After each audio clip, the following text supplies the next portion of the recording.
ஹalleluya! நம் ஆண்டவராகிய இயேசுவின் நாமத்தில் உங்களுக்கு வாழ்த்துக்கள். எந்தெந்த இடங்களிலிருந்து நீங்க பார்க்குறீங்களோ, good morning, good afternoon or good evening. எந்த நேரமாக இருந்தாலும் நம் இயேசு ஆண்டவரை துதிக்க, அவர் செய்த நன்மைகளை நினைக்க அது அனுகூலமான நேரம்தான். இன்றைக்கு ஜூலை 15ஆம் தேதி. இது ஒரு விசேஷமான நாளாக என் வாழ்க்கையில் இருக்கு. ஏனென்றால் ஆண்டவர் தம்முடைய ஊழியத்திற்கு என்னை அழைத்த நாள் இது. அவர் ஊழியத்துக்காக என்னை நான் அர்ப்பணித்த நாள் இது. தேவனுடைய பெரிதான கிருபையினால என் தாயின் கருவில் இருக்கும் போதே என்னை அவர் அறிவார் என்பதை உணர்ந்து கொள்ள எனக்கு 18 வருஷங்களானது. அதுவரை சுவிசேஷத்தை கேட்கல. முதலில் இயேசாண்டவருடைய வார்த்தையை கேட்ட பிறகு சில மாதங்கள் என் இதயத்தை அவருக்கு கொடுக்காம போராடினேன். ஆனா அதற்கு மேலாக அவருடைய ஆவியின் ஏவுதல்களுக்கு என்னால் விரோதமாய் நிற்க முடியல. இன்றைக்கு என் ஊழிய வாழ்க்கையில், தனிப்பட்ட வாழ்க்கையில் தேவன் செய்த நன்மைகளை குறித்து, வசனத்திலிருந்து கொடுத்த வாக்குத்தத்தங்களை குறித்து உங்களோடு பகிர்ந்து கொள்ள விரும்புகிறேன். சிறிய ஜெபம் செய்வோம். பரிசுத்தரே, உமக்கு நன்றி ஆண்டவரே. இன்னொரு முறை நீர் செய்த நன்மைகள் எல்லாம் நினைத்து, அழைத்தவர் நீர் உண்மையுள்ளவர் என்று, என்னை கைவிடாத உம்முடைய கிருபை என்றைக்கும் நிற்கிறதாக இருக்கிறதென்று, எல்லா நிலைமைகளிலும் நீர் ஏற்படுத்திக் கொண்டவர்களை நீர் பலப்படுத்தி தீங்கிலிருந்து தப்புவித்து நீர் விரும்புகிற நிலைக்கு உயர்த்துவீர் என்று, என் வாழ்க்கையின் மூலம் நீர் செய்த நன்மைகளுக்காக உமக்கு நன்றி ஐயா. இந்த வார்த்தைகள் இன்னும் அநேகருக்கு, ஊழிய அழைப்பு உள்ளவர்களுக்கு, ஆண்டவருக்கு தங்களுடைய வாழ்க்கையை ஒப்புக் கொடுக்க வேண்டும் என்று விரும்புகிறவர்களுக்கு பிரயோஜனமாக இருக்க உதவி செய்யும்படிக்கு கிறிஸ்துவின் நாமத்தில் ஜெபிக்கிறோம் நல்ல பிதாவே, ஆமென். அது 1971 பிப்ரவரி 15ஆம் தேதி அன்றிரவு இயேசாண்டவர் என்னை ரட்சிப்புக்குள்ளே நடத்தினார். அன்றிரவு ஆண்டவர் சமூகத்தில் முழங்காலிட்டு காக்கிநாடாவில் ஒரு ஆலயத்தில், தேவனே, நீர் உண்மையாக இருந்தால், என் வாழ்க்கையை மாற்றினால், உம்முடைய விருப்பத்தின்படி வாழ நான் ஆயத்தம் என்று தேவனுக்கு நான் ஒப்புக் கொடுத்த நாள். அதுவரைக்கும் நான் ஆண்டவரை நம்பல. ஆனா ஆண்டவருடைய வார்த்தையின் மூலம் அன்றிரவு பிடிக்கப்பட்டு அவருடைய வார்த்தையினுடைய ஏவுதல்களாலே ஆலயத்திலே ஜெபிக்க தொடங்கினேன். தேவன் அற்புதமாக அவருடைய சிலுவை தரிசனத்தின் மூலம் என் கல் மனதை உடைத்தார். ரட்சிப்பின் சந்தோஷத்தால் நான் நிரப்பப்பட்டு என் வாழ்க்கையை முழுமையாக தேவனுக்கு அன்றைக்கு ஒப்புக் கொடுத்தேன். அதற்கு பிறகு என் தகப்பனார், என் குடும்பத்தார் எல்லாம் ரட்சிக்கப்பட்ட பிறகு தேவனுடைய சித்தத்தை அறிய வேண்டும் என்கிற ஆசை என் தகப்பனாரின் ஏவுதலாலே நானும் முழங்காலிட்டு ஜெபிக்க தொடங்கினேன். சில மாதங்கள் அப்படியாக ஜெபித்தேன். ஃபர்தர் ஸ்டடீஸ்க்கு போகணுமா அல்லது தேவ ஊழியம் செய்யணுமா என்கிற ஆசை, தேவ சித்தத்தை அறிய வேண்டும் என்கிற ஆசை உண்டானது. என் தகப்பனார் ஜெபித்த போது மூத்த குமாரன் என் சொத்தென்று என் தகப்பனுக்கு தேவன் சொன்னதினாலே நானும் முழங்காலில் நின்று, ஆண்டவரே என்னோடு பேசுங்க, உம்முடைய சித்தம் என்னவென்று நான் 1971 அந்த மார்ச் ஏப்ரல் மாதங்களில் நான் ஜெபிக்கும் போது அன்றைக்கு தேவன் கொடுத்த வாக்குத்தத்தம் இது. இன்றைக்கு அது எப்படி நிறைவேறி இருக்கிறது என்பது என் வாழ்க்கையில் நான் பார்க்கிறேன். வாக்கு பண்ணினவர் உண்மையுள்ளவர். வாக்குத்தத்தங்கள் என்பது அது நிறைவேறும் என்பதற்கு என் வாழ்க்கையில் நான் ஒரு சாட்சியாக நிற்கிறேன். எரேமியா 1ஆவது அதிகாரம் 4ஆவது வசனத்தில் கர்த்தருடைய வார்த்தை எனக்கு உண்டாகி, அவர்,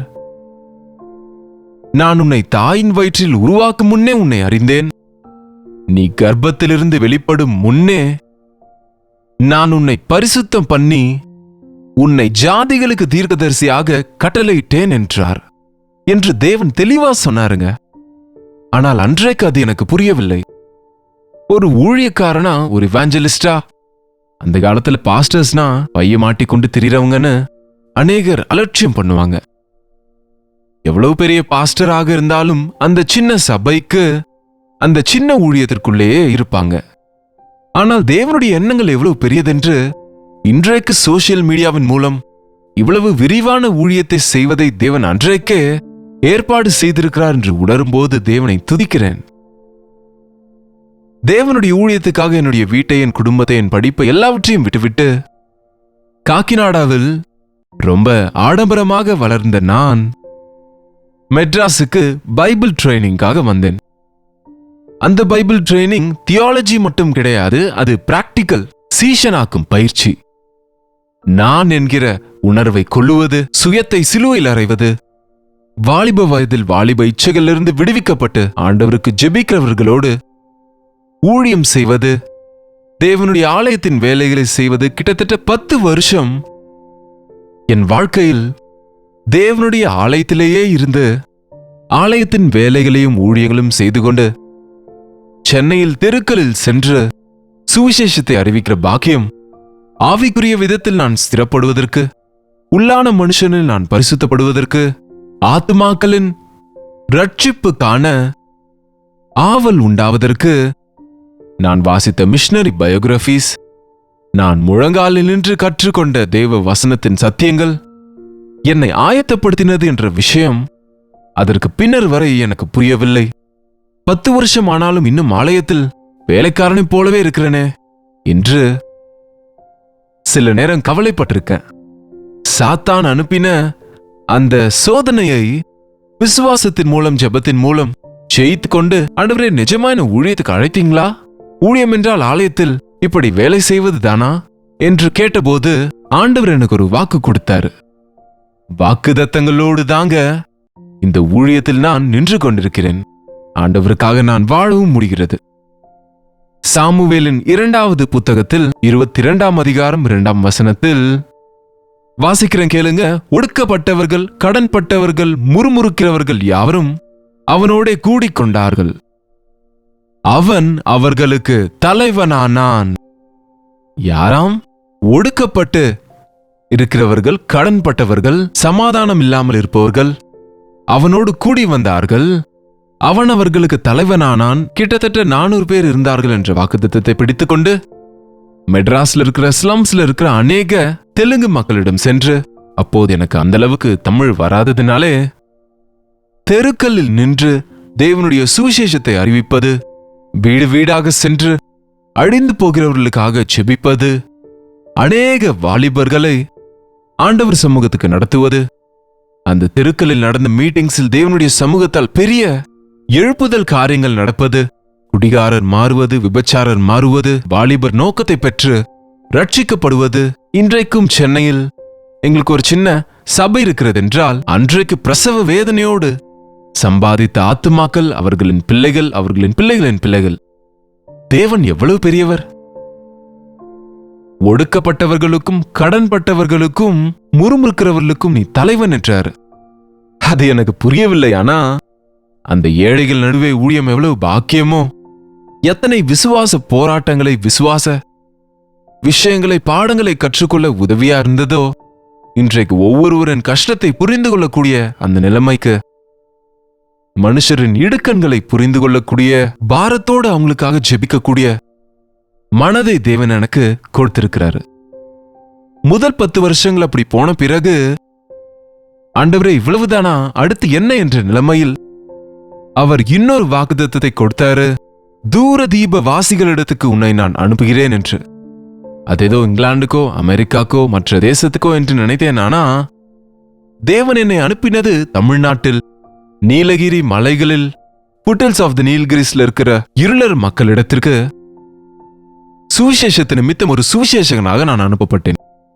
மலைகளை ஏறி அந்த இருளர் மக்களுக்கு சுவிசேஷத்தை அறிவித்த போது, அன்றைக்கு இயேசு கிறிஸ்து கால்நடையாக கிராம கிராமமாக சென்று செய்த ஊழிய விதத்தை நினைவுபடுத்திக் கொண்டு, பாடுகளில், கஷ்டங்களில், பயத்தில், அநேக விதமான ஆபத்துகளில் தேவன் தம்முடைய கிருபையினால அநேக ஆத்துமாக்களை, இன்றைக்கு சொல்லப்போனா அந்த இருளர் மக்களில் அநேகர் கிட்டத்தட்ட ரட்சிக்கப்பட்டார்கள். அன்றைக்கு ரட்சிக்கப்பட்ட வாலிபர்களில் சிலர் இன்றைக்கு அந்த மக்களுக்கு பாஸ்டர்ஸாக இருப்பது தேவனின் மகா கிருபை, அது தேவனுடைய ஏற்பாடு என்று நான் திரும்ப நினைத்து கொண்டு தேவனை துதிக்கிறேன். அந்த நேரத்துக்கு எனக்கு 30 வயதானது. ஆண்டவரே, உம்முடைய சித்தம் என்ன என்ற போது தேவன் தம்முடைய சித்தத்தில் என் பெற்றோருக்கு வெளிப்படுத்தின இளம் பெண்ணோடு எனக்கு திருமணமானது. திருமணமான பிறகு, ஆண்டவரே, இதுவரைக்கும் தனிமையாக ஊழியம் செய்தேன். இப்போது உம்முடைய திட்டம் என்னவென்று ஜெபித்த போது, திரும்ப சென்னை போகணுமா அல்லது குடும்பமாக நாங்கள் எங்கே ஊழியம் செய்ய வேண்டுமென்று, திருமணம் ஆகி 15வது நாளே என்னோடு இணைக்கப்பட்ட அந்த இளம்பெண் என் மனைவி, என்னோடு இருக்கிற என் மனைவி, அவங்க விசுவாசியாக இருந்ததுனாலே ரட்சிக்கப்பட்ட நபராகவே நாங்கள் இருவரும் சேர்ந்து ஜெபித்த போது, அவர் சித்தத்தை கேட்டறிந்த போது இன்னும் தெளிவாக தேவன் இன்னொரு வாக்குத்தத்தம் கொடுத்தாரு. தயவு செய்து வேதத்தை எடுத்து இவர்களை பாருங்க. நாம தினமும் படிக்கிற வசனங்களா இருந்தாலும் அது எப்படி நம் வாழ்க்கையில் நிறைவேறுகிறது என்று உங்களுக்கு காண்பிக்க விரும்புகிறேன். ஏசாயாவின் புத்தகம் 55:4வது வசனத்தில், இதோ அவரை ஜன கூட்டங்களுக்கு சாட்சியாகவும் ஜனங்களுக்கு அதிபதியாகவும் தலைவராகவும் ஏற்படுத்தினேன். இதோ நீ அறியாத ஜாதியை வரவழைப்பாய். உன்னை அறியாதிருந்த ஜாதி உன் தேவனாகிய கர்த்தரின் நிமித்தமும் இஸ்ரவேலருடைய பரிசுத்தரின் நிமித்தமும் உன்னிடத்திற்கு ஓடி வரும். அவர் உன்னை மேன்மைப்படுத்தி இருக்கிறார். ஜனங்களுக்கு உன்னை தலைவனாக ராஜாவாக செய்கிறேன். நீ அறியாத ஜனத்தை நீ அழைப்பாய். நீ அறியாத ஜனங்கள் உன்னிடத்திற்கு ஓடி வருவார்கள் என்றபோது, நான் அறிந்த சென்னை மக்களிடம் அல்ல, தேவன் வேறு பகுதிக்கு செல்ல சொல்கிறார் என்று இன்னும் தெளிவாக அந்த வாக்குத்தத்தத்தை பிடித்து ஜெபித்த போது, அதுவரைக்கும் செய்யாத ஊழியம், ஆந்திராவிலே கிராமங்களில் ஊழியத்திற்காக தேவன் என்னை ஆயத்தம் பண்ணுகிறார் என்பது உணர்த்தப்பட்டேன் ஆவியானவர் மூலமாக. திருமணமான 15வது நாள் நானும் என்னுடைய மனைவியும் காப்பவரம் எனப்படும் சின்ன கிராமத்தில், ஆந்திராவில் வெஸ்ட் கோதாவரியில் இருக்கிற அந்த கிராமத்தில் ஊழியத்தை தொடங்கினோம். சர்ச் இல்லை, வீடு இல்லை, அங்கே யார் உதவியும் இல்லை. தேவன் அந்த கிராமத்தை காட்டின போது அந்த இடத்துக்கு சென்று ஒரு சின்ன வீட்டை, ஒரு குடிசையை சொல்ல போனா, ஏனென்றால் அந்த ஊரில் வாடகைக்கு தரமாட்டோம் என்றாங்க. ஆகவே ஒரு பாழடைந்த குடிசையை சரி செய்து அங்கிருந்து கல்வரி இவாஞ்சலிக்கல் ஃபெலோஷிப் என்கிற ஊழியத்தை தொடங்கினோம். 1-2 மாதங்கள் ஆனது. 2-3 முதியவர்கள் வந்தாங்க தவிர 10 வருஷ ட்ரைனிங் பிறகு, ஆண்டவருக்கு ஊழியத்தில் இவ்வளவு ஒப்பு கொடுத்த பிறகு, இதுதான் என் ஊழியமா ஆண்டவரே என்று ஆண்டவர் சமூகத்தில் உபவாசங்கள் இருந்து உடைந்து செபித்த போது தேவன் தம்முடைய வாக்கை நினைவுபடுத்தினார். நீ அறியாத ஜனங்களை வரவழைப்பாய். நீ அறியாத ஜனங்கள் உன்னிடத்தில் ஓடி வருவாங்க. அது அப்படியே நடந்தது. சுருக்கமாக சொல்லணும்னா, 3-4 வருஷங்களில் 600-700 கிராமங்கள் திரிந்து வர, பைக்ல, மோட்டார் பைக் மேல, லாரியில, பஸ்ல தூர பிரயாணங்கள் செய்து சின்ன சின்ன ஊர்களுக்கு, கிராமங்களுக்கு போவதற்கு, சுவிசேஷ ஊழியம் செய்வதற்கு, யூத் மீட்டிங்ஸ் நடத்த, யூத் கான்ஃபரன்சஸ் நடத்த, சபைகளில் கெஸ்ட் ஸ்பீக்கராக அநேக சபைகளில் அழைத்த போது என்னை அநேக சபைகளில் டினாமினேஷன் டிஃபரன்ஸ் இல்லாமல் தேவ வசனம் அறிவிக்கிற பாக்கியம் கொடுத்த போது எவ்வளவு பெரிய தேவன் என்று நம்பினேன்.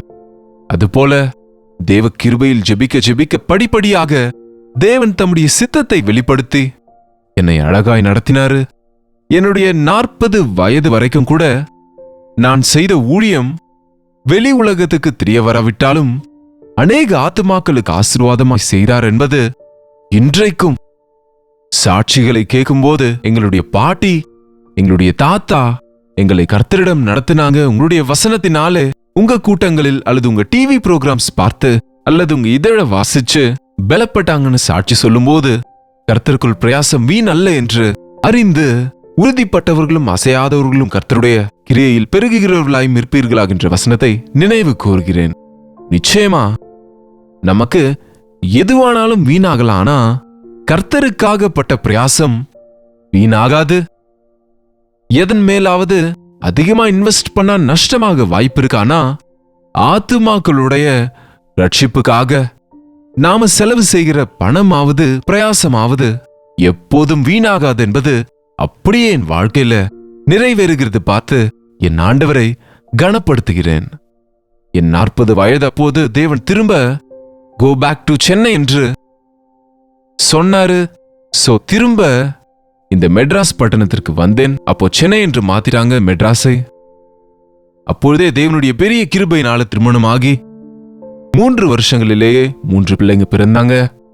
4வது வருஷத்தில் அந்த பகுதியை நாங்கள் விட்டு அங்கே ஒரு சபையை நிறுவி ஒரு மெய்ப்பனை ஏற்படுத்தி அந்த ஊழியத்தை ஒப்பு கொடுத்தோம். இன்னும் அந்த ஊழியம் தொடர்ந்து நடந்து கொண்டிருக்கு. திரும்ப சென்னை வர தேவன் வழி திறந்த போது எங்களுக்கு இன்னும் புரியவில்லை.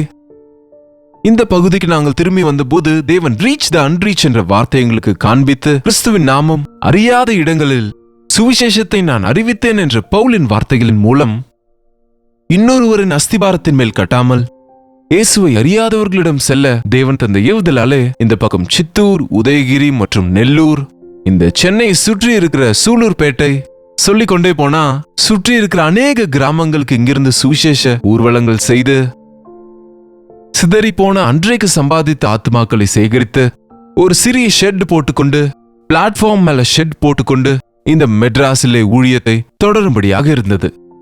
அந்நேரத்தில் தான் தேவன் ரேடியோ ஊழியத்தை கொடுத்தார். 20 வருஷங்கள் அந்த ரேடியோ ஊழியத்தை தொடர தேவன் உதவி செய்தார். 10 வருஷங்கள் ஜெபித்த பிறகு 2004ஆம் வருஷத்தில் ஆண்டவர் டெலிவிஷன் ஊழியத்தை கொடுத்தார். டெலிவிஷன் ஊழியத்துக்கு பிறகுதான் என்னை அநேகர் பார்த்ததின் மூலம் இன்னும் அநேகருக்கு நான் அறிமுகமாக நேர்ந்தது. இன்னும் அநேகருக்கு நான் ஆசீர்வாதமாக மாறினேன்.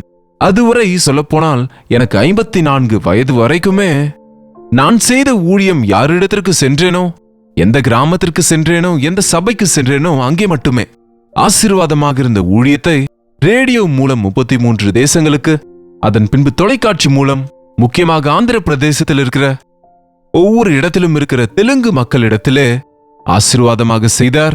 ஒரு புரோகிராமோடு தொடங்கினது இன்றைக்கு 6 மொழிகளில், அநேக மொழிகளில் கிட்டத்தட்ட 21 வருஷங்களாக தேவன் தொடரும்படியாக அவர் உதவி செய்திருக்கிறார். இந்த விஷயத்தில் கூட உங்களுக்கு பணம் எங்கிருந்து வரும், உங்க ஸ்பான்சர்ஸ் யாரு என்று அநேகர் கேட்பாங்க. தேவன் கற்றுக் கொடுத்தது ஒன்றே, ஆண்டவரே டிவி ஊழியம் செய்ய சொல்றீங்க, இந்த ஊழியத்தை நான் எப்படி செய்ய வேண்டும்? இந்த ஊழியம் இவ்வளவு எக்ஸ்பென்சிவ் மினிஸ்ட்ரி ஆச்சே, சென்னையிலே ஒரு சிறிய சபையை வைத்துக்கொண்டு இவ்வளவு ஊழியத்தை எப்படி செய்ய வேண்டும் என்ற போது தேவன் ரோமருக்கு எழுதின நிருபம் 9ஆம் அதிகாரம், ரோமருக்கு எழுதின நிருபம் 9ஆம் அதிகாரம், ஆகையால் விரும்புகிறவனாலும் அல்ல 16ஆம் வசனம், ஓடுகிறவனாலும் அல்ல இறங்குகிற தேவனாலேயாம். எப்படி நடக்கும் இந்த ஊழியம்? ஸ்பான்சர்ஷிப் வைக்க சொல்றீங்களா ஆண்டவரே? டிவி கிளப் வைக்கட்டுமா ஆண்டவரே? டிவி ஊழியத்துக்கு பணம் அனுப்புங்கன்னு கேட்க சொல்றீங்களா ஆண்டவரே என்ற போது, டிவி பார்க்கிறவர்களால் அல்ல, இது நீ பிரயாசப்படுவதாலும் அல்ல, இறங்குகிற என்னால் ஆகும் என்று தேவன் வாக்குத்தத்தம் செய்தாரு. அன்றிலிருந்து இன்று வரை அற்புதமாய் ஒவ்வொரு பில்லும் கட்டுவதற்கு ஆண்டவரின் இரக்கம், ஆண்டவரால் ஏவப்பட்டவர்கள் கொடுத்த சின்ன சின்ன காணிக்கைகள், யார் யார் வசனத்தால் ஆசீர்வதிக்கப்படுகிறார்களோ அவர்களுடைய ஒத்துழைப்போடு தேவன் 5 அப்பம் 2 மீனை ஆசீர்வதித்தது போல இந்த ஊழியம் இன்றைக்கு வரை தொடர்ந்து கொண்டு இருக்கிறது. ஒவ்வொரு நேரம் டிவி ஊழியத்தின் மூலம் எத்தனையோ சோதனைகள், எப்போது நாம எக்ஸ்போஸ் ஆவோமோ உலகத்துக்கு, சாத்தானின் குறி அந்த ஊழியரின் மேல இருக்கும் என்பது என் வாழ்க்கையில் நான் அனுபவித்தேன். ஊழியம் வளர வளர ஊழியனை விமர்சிக்கிறவர்கள், ஊழியனுக்கு அநேக தடைகளை உண்டாக்குகிறவர்கள், பொறாமைப்படுகிறவர்கள், பகைக்கிறவர்கள், போட்டி போடுகிறவர்கள், பல விதமான பிரச்சனைகளுக்குள்ளாவது, இதெல்லாம் பிசாசின் சக்திகள் தடைகளை உண்டாக்குகிற காரியங்கள், வீட்டாரின் மூலம், வெளியாட்களின் மூலம் எத்தனையோ பிரச்சனைகள் வந்தபோது, ஆண்டவரே நான் இந்த டிவி ஊழியத்தை செய்யணுமா என்று கேட்டபோது, அங்கே இருக்கிற இன்னொரு வசனத்தின் மூலம் என்னுடைய வல்லமையை உன்னிடத்தில் காண்பிக்கும் படியாகவும், என்னுடைய நாமம் பூமியில் எங்கும் பிரஸ்தாபமாகும்படியாகவும் உன்னை நிலைநிறுத்தினேன். எவ்வளவு தெளிவா இருக்குங்க ஆண்டவர் வசனம். எவ்வளவு முறை இவைகளை வாசித்திருந்தாலும் அந்த சூழ்நிலையிலே தேவன் கொடுத்த வாக்குத்தத்தம் எவ்வளவு நிஜம் என்பது இன்றைக்கு பார்த்து கொண்டிருக்கிறேன். மேலும் என் வல்லமையை உன்னிடத்தில் காண்பிக்கும்படியாகவும், என்னுடைய நாமம் பூமியில் எங்கும் பிரஸ்தாபம் ஆகும்படியாகவும் நான் உன்னை நிலைநிறுத்தினேன். பூமி எங்கும் எப்படி அவருடைய நாமத்தை பிரஸ்தாபப்படுத்துவேன்? அன்றைக்கு டிவி ஊழியத்தில் கூட அது நிறைவேறவில்லைங்க. டிவிக்கு கூட லிமிட்டேஷன்ஸ் இருக்கு. டிவி சேனல்ஸ் எல்லாருக்கும் வராது, எல்லா நாட்டிலும் கண்டிப்பா வராது. அப்படிப்பட்ட நேரத்தில் தான் ஆண்டவர் கொடுத்த வாக்குத்தத்தம், இந்த பேண்டமிக் பின்பு, கொரோனா வைரஸ் பின்பு, சோசியல் மீடியாவின் மூலம் இன்றைக்கு பூமியின் எல்லை வரைக்கும், யூடியூப் மூலம், ஃபேஸ்புக் மூலம், ட்விட்டர் மூலம், இன்ஸ்டாகிராம் மூலம் தேவனுடைய நாமத்தை மகிமைப்படுத்துவதற்கு கொடுத்த வாக்குத்தத்தம், எனக்காகவே தேவன் இந்த டெக்னாலஜியை கொண்டு வந்தாரோ என்னமோ, தேவனுடைய திட்டங்களில் அது அப்போதே இந்த மீடியா இருக்கிறது என்பது யோசிக்கும் போது நிஜமா நினைப்பதற்கும் கேட்பதற்கும் அதிகமாய் செய்கிற தேவன், வாக்கு கொடுத்து நிறைவேற்றுகிற தேவன் என்று என் வாழ்க்கையில் நான் நம்புகிறேன். படிப்படியாக, இட்ஸ் நாட் ஓரிரவில் நடந்தது கிடையாது. 54 வருஷங்களுக்கு பிறகு 71ஆம் வருஷம் ஆண்டவருக்கு ஒப்பு கொடுத்தேன். இப்போது 2025ஆம் வருஷத்தில் இருக்கிறோம். இந்த 54 வருஷங்களில் அநேக போராட்டங்கள், அநேக பாடுகள், அநேக கஷ்டங்கள், ஒரு மனுஷனுக்கு எத்தனை வித பிரச்சனைகள் வருமோ அதெல்லாம் எனக்கு வந்தது என்பதில் ஆச்சரியப்பட ஒன்றுமில்லை. எல்லா விதத்திலும் தேவன் என்னை சோதித்து, தாழ்த்தி, உருவாக்கி அநேக பாடங்களை கற்றுக் கொடுத்து, அந்த பாடுகளில், போராட்டங்களில், விசுவாசத்தில் விருத்தி அடைவதற்கு, நிறுத்தாமல் அவருடைய ஊழியத்தை தொடருவதற்கு இன்று வரை எனக்கு கிருபை அளித்த தேவனுக்கு நான் என் நன்றிகளை செலுத்துகிறேன். உண்மையுள்ள தேவன் வாக்கு பண்ணினவர் நிறைவேற்றுவார் என்பது நான் வாக்குத்தத்தங்களின் மூலம் என் வாழ்க்கையில் நிறைவேறுவதை பார்க்கிறேன். நீங்களும் தேவனிடத்திலிருந்து வாக்குத்தத்தங்களை பெறுங்க. நீங்க தேவனுடைய சித்தத்தை அறிந்து கொள்ளுங்க. சித்தம் என்பது ஓவர் நைட்ல உங்களுக்கு புரியாம இருக்கும். அவருடைய சித்தம் ஒரே நாளில் நிறைவேறாது என்பது என் வாழ்க்கையின் மூலம் உங்களுக்கு நான் சாட்சி கொடுக்கிறேன். என்னை தேவன் அழைத்த போது இப்படிப்பட்டவனாய் செய்வார் என்பது அவர் எனக்கு சொல்லவில்லை. இவ்வளவு ஊழியம் இருக்கும் என்று அவர் எனக்கு சொல்லவில்லை. அவர் சொன்னதை சொன்னபடி செய்து கொண்டு போகையிலே அவர் இவ்வளவு விரிவான ஊழியத்தை பல விதங்களில் அவர் நாமத்தை மகிமைப்படுத்துகிற வாய்ப்புகளை ஆண்டவர் எனக்கு கொடுக்க நேரிட்டது. எனக்கு கொடுத்த 3 பிள்ளைகளையும் அவருடைய பயத்திலே வளர்த்து, ஆடம்பரங்களுக்கு அல்ல, உலக ரீதியான செக்யூரிட்டியை அவர்களுக்கு நான் எந்தவித சொத்துக்களும், எந்த விதமான ஹையர் எஜுகேஷன்ஸும் நான் கொடுக்காவிட்டாலும் ஆண்டவரை அவர்களுக்கு கொடுத்தேன். அவரை பிடித்து கொண்டாங்க. இன்றைக்கு என் 3 மகன்களும் கூட குடும்பங்களோடு ஊழியத்தில் இருக்கிறார்கள் என்பது தேவனுடைய கிருபை மட்டுமே. திரும்பவும் சொல்லுகிறேன், தேவனுக்கு ஒப்பு கொடுத்தவர்களின் பிள்ளைங்க பிச்சை எடுக்க மாட்டாங்க. தேவனை நம்பினவர்களுக்கு எந்த நன்மையும் குறைவிருக்காது. என்னுடைய வாழ்க்கையில ஒவ்வொரு நிமிஷமும், ஒவ்வொரு நொடியும், இந்த 54 வருஷங்களாக தேவன் செய்த விஷயங்கள், அவர் கொடுத்த வாக்குத்தத்தங்கள் சொல்லிக்கொண்டு போனா இந்த நாள் முழுவதும் சொன்னாலும் சொல்லி முடியாது. ஆனால் உங்களுக்கு சிலவற்றை ஒரு 3-4 காண்பித்தேன். ஆனால் நான் என்னுடைய ஒவ்வொரு அடியும், ஒவ்வொன்றிலும் தேவனுடைய வாக்குத்தத்தம், அவருடைய சித்தம், அவருடைய வழி, தேவனுடைய சமூகத்தோடு அன்றைக்கு ஆபிரகாம் எல்லாவற்றையும் விட்டுவிட்டு தான் எங்கே போகிறானோ அறியாமல் இருந்தாலும் தேவன் தாமே கட்டி உண்டாக்கின அஸ்திபாரங்கள் உள்ள நகரத்துக்கு அவன் காத்திருந்தது போல காத்திருந்து நான் இப்பொழுது வரை ஊழியத்தில் தொடர்ந்து கொண்டிருக்கிறேன். இப்போது கூட தேவனுடைய கிருபையினாலே ஒரே இடத்துல இல்லாம அநேக இடங்களுக்கு சென்று எங்கெங்கெல்லாம் வாய்ப்பு கிடைக்கிறதோ அங்கே என் பக்கத்திலேயே குளோப் இருக்குங்க. ஏன் எனக்கு இந்த குளோப் நான் பிரியம்னா, ஆண்டவர் சொன்ன வார்த்தையை நினைப்பூட்டும். Go ye into all the world and preach the gospel. ஆண்டவரே, இன்னும் அநேகர் இடத்திற்கு செல்ல வேண்டும். உம் நாமத்தை அறியாதவர்களிடம் போகணும். அநேக பாஷைக்காரர் நடுவில் செல்லணும். தேசங்களாக திரியணும் என்கிற ஆசை எனக்கு அவ்வளவாக இல்லை. பாரத தேசத்தில் இருக்கிற ஒவ்வொரு மாநிலத்திலும் ஒவ்வொரு பாஷைக்காரருக்கும் இயேசுவின் அன்பை சொல்ல வேண்டும் என்று வாஞ்சிக்கிறேன். எனக்காக ஜெபிங்க. இப்பொழுதும் 6 மொழிகளில் சோசியல் மீடியாவிலும் டிவியிலும் வசனத்தை கொடுத்து வருகிறோம். எங்களால் முடிந்தவரை இந்தியாவுக்குள் அநேக மாநிலங்களுக்கு சென்று தேவனுடைய வசனத்தை சொல்ல முடிகிறது. அநேகர் இன்றைக்கு ஹிந்தி ஜனங்கள், மலையாளத்துக்காரங்க, தமிழ் பேசுகிறவங்க இயேசு ஆண்டவரை அறிந்து கொள்ளுவது, அவர்கள் அங்கே கூட்டங்களுக்கு என அழைப்பது, நாக்பூர், அம்ரித்சர், இப்படி சொல்லிக்கொண்டே போன அநேகம் இருக்கு. நமக்கு டைம் ஆச்சு. காலையில நீங்க பரபரப்பா இருப்பீங்க. ஒன்று மட்டும் சொல்றாங்க, என் இயேசு நம்பத்தக்கவர். நான் நம்பினவர் என்னை விலகவில்லை, கைவிடவும் இல்லை.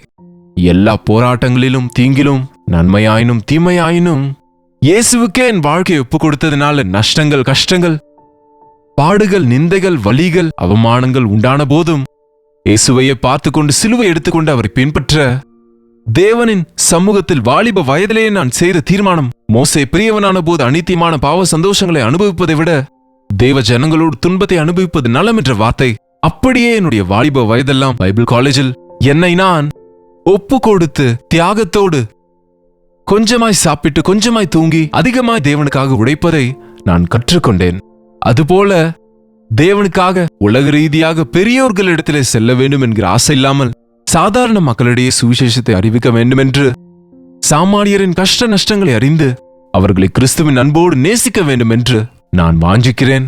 இப்படிப்பட்ட ஊழியத்திலே நீங்களும் பங்காளர்களாக இருந்தால், இந்த 54 வருஷ ஊழியங்களில் நீங்களும் ஆசீர்வதிக்கப்பட்டிருந்தால், ஒருவேளை நீங்க கல்வாரி மேகசின் 41 வருஷங்களாக தொடர்ந்து கொண்டிருக்கிறது, 50 புத்தகங்கள் எழுதியிருக்கிறேன், அதுபோல ரேடியோ ஊழியம் மற்றும் இப்பொழுது தொடர்ந்து கொண்டிருக்கும் டிவி ஊழியம், இப்பொழுது இன்னும் தொடர்ந்து கொண்டிருக்கும் மீடியா மூலம், சோசியல் மீடியாவின் மூலம் நீங்க எந்த விதத்திலாவது ஆசீர்வதிக்கப்பட்டிருந்தால், ஒரு பாஸ்டர் ஒரு ஞாயிற்றுக்கிழமை மட்டும் வசனம் போதிப்பாங்க. ஆனால் இன்றைக்கு ஒவ்வொரு நாளும் வசனத்தை அறிவிக்கிற கிருபையே, அந்த வசனத்தை கேட்க ஆவலோடு டிவியில் அல்லது யூடியூபில் அல்லது ஃபேஸ்புக்கில் ஜூமில் வந்து உட்கார்ந்து கேட்கிற ஒரு கண்ணுக்கு காணப்படாத ஒரு ஜனக்கூட்டம் இருக்கிறதென்றால், அது ஜாதிகளுக்கு உன்னை தீர்க்கதரிசி ஆக்குவேன் என்ற வார்த்தை அதனால் நடந்தது தவிர இது எங்கள் பிரயாசம் அல்ல, எங்களுடைய பெருமை அல்ல. செய்ய வேண்டியதெல்லாம் செய்த பிறகு கை கட்டிக்கொண்டு அப்பிரயோஜனமான ஊழியக்காரர், செய்ய வேண்டிய கடமையை மாத்திரம் செய்தோம் என்று சொல்ல வேண்டிய நாங்கள் அதிசயப்பட ஒன்றுமில்லை என்பது போல பெருமைக்காக சொல்லலங்க. ஆனா எல்லாருக்கும் விசுவாசம் பெருக வேண்டும் என்று தேவனுக்காக நீங்க கூட வாலிபர்களே, உங்க வாழ்க்கை வீணாவதற்கு முன்பே ஒப்புக்கொடுங்க. நீங்க நஷ்டம் போக மாட்டீங்க. நீங்க ஆசீர்வதிக்கப்படுவது மட்டுமல்ல, உங்க பிள்ளைகளின் பிள்ளைகளும் உங்க வீட்டாருக்கும் சுற்றி இருக்கிறவங்களுக்கும் ஆசீர்வாதமாக மாறுவீங்க. இந்த காலை நேரத்தில் இப்பொழுதே ரொம்ப நேரம் நீங்க வசனத்தை கேட்டீங்க. இப்போது ஒரு சிறிய ஜெபம் செய்வோம். பரிசுத்தரே, உமக்கு நன்றி ஆண்டவரே. நீர் அழைத்தால், நீர் நடத்தினால், நீர் ஆசீர்வதித்தால், நீர் துணை இருந்தால், சித்தத்தில் இருந்தால் நாங்கள் எவ்வளவாய் ஆசீர்வதிக்கப்படுவோம் என்று இக்காலத்து விசுவாசிகள் அறியும்படிக்கு, எவ்வளவு சீக்கிரமாய் தேவனுடைய சித்தத்துக்கு நாங்கள் ஒப்புக் கொடுத்தால் அவ்வளவாய் நாங்கள் ஆசீர்வதிக்கப்படுவோம் என்று உணரும்படியாக உதவி செய்யுங்க. உம்முடைய அழைப்பு இருக்கிறது என்று அறிந்தும் இன்னும் உலகத்திலேயே இருப்பவர்களை நீர் சந்தியும் ஆண்டவரே. உம்முடைய அழைப்பை விட்டுவிட்டு தங்கள் இஷ்டத்தின்படி ஊழியம் செய்து கொண்டு நானும் ஊழியம் செய்கிறேன் என்று திருப்தியாகிறவர்களை பாருங்கப்பா. சித்தத்திலே ஊழியம் செய்கிற பாக்கியத்தை, சாட்சிகளாக நிற்கிற கிருபையை எங்கள் ஒவ்வொருவருக்கும் கொடுக்கும்படிக்கு இயேசு கிறிஸ்துவின் நாமத்திலே ஜெபிக்கிறோம் நல்ல பிதாவே, ஆமென். நம் பிதாவாகிய தேவனுடைய அன்பும் குமாரனாகிய இயேசு கிறிஸ்துவின் கிருபையும் பரிசுத்த ஆவியானவருடைய அந்யோன்யமும் ஐக்கியமும் கூடி வந்திருக்கிற நம் அனைவருக்கும் இப்பொழுதும் சதா காலமும் துணையாக இருப்பதாக, ஆமென். தேவனுக்கு ஸ்தோத்திரம். உங்களுடைய ஜெப விண்ணப்பங்களுக்காகவும் மற்றும் உங்களுக்கு தேவ அழைப்பு இருக்கா, தேவனுடைய சித்தம் அறிய வேண்டுமா என்கிற விஷயங்களுக்கும் உங்களுடைய பிரைஸ் ரிப்போர்ட்ஸ்க்கும் நீங்க எங்களுக்கு 8939801234 என்னும் கீழ்காணும் நம்பருக்கு நீங்க இன்றைக்கே நீங்க ஒரு டெக்ஸ்ட் அல்லது வாய்ஸ் மெசேஜ் மூலம் வாட்ஸ்அப் பண்ணுங்க. உங்களுக்காக எப்பொழுதும் ஜெபிக்கிறோம். எனக்கு தெரியும் உங்களில் அநேகர் எவ்வளவோ ஆவலோடு இந்த அனுதின தியானத்தை கேட்கிறீங்க. அதற்காக தேவனை துதிக்கிறேன். இன்னும் தேவன் கொடுத்த வாக்குத்தத்தங்கள் முழுமையா நிறைவேறும்படி கடைசி வரை நான் உண்மையா ஊழியம் செய்யும்படி எனக்காகவும் நீங்க ஜெபிங்க. அதற்கு சித்தமானால் நாளைக்கு இதே நேரத்தில் மீண்டும் உங்களை சந்திக்கிறேன். அதே போல இந்த நிகழ்ச்சி உங்களுக்கு பிரயோஜனமா இருந்தா இது நீங்க ஷேர் பண்ணுங்க. இன்னும் நீங்க டாக்டர் ஜெயபால் தமிழ் சேனலை சப்ஸ்கிரைப் பண்ணாம இருந்தா இன்றைக்கே பண்ணுங்க, லைக் பண்ணுங்க. ஒவ்வொரு நாளும் நாங்க போஸ்ட் பண்ணுகிற தேவ வசனங்களை நீங்க கேட்க முடியும். அதுவரை தேவனுடைய கிருபை உங்களுக்கு துணையா இருப்பதாக.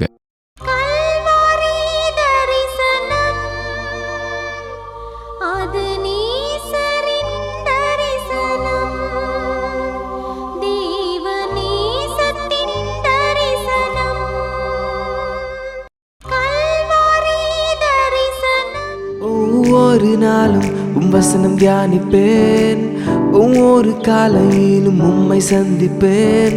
ஒவ்வொரு நாளும் வசனம் தியானிப்பேன், ஒவ்வொரு காலையிலும் உம்மை சந்திப்பேன். என்னோடு பேசும் தெய்வம் நீ, இன்றும் என்னோடு பேசிடும். உம் வார்த்தை ஜீவன் உள்ளது. இன்றே என் வாழ்வை மாற்றிடும் அனுதின தியானம்.